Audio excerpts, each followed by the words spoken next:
দায়িত্ব। আমি থাকি সেই ঢাকা থেকে কত দূরে হবিগঞ্জে।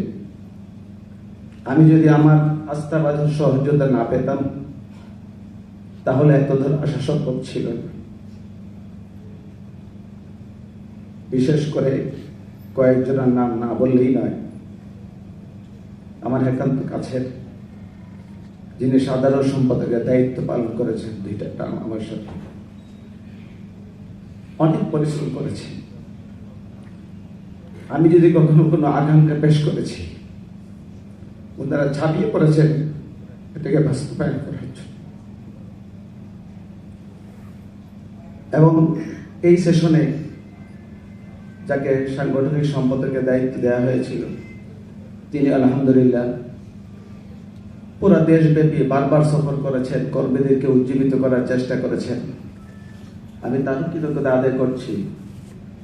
এবং আরেকটি গুরুত্বপূর্ণ বিষয়, একটা সেক্টর আমাদের মাঝে যেটা বরাবরই আমাদের কাছে দুর্বল হয়ে আসে। আমি অনেক সময় মজা করে বলি বিভিন্ন অনুষ্ঠানে আমার যুব জমিয়তের, উর্দুতে একটা কথা বলে, পরিন্দা উড়না চাহতা হ্যায় লেকিন বাজু নেই। অনেক পরিকল্পনা আমাদের মাথায় আসতো, কিন্তু অর্থনৈতিক সংকটের কারণে আমরা অনেক পরিকল্পনা বাস্তবায়ন করতে পারিনি।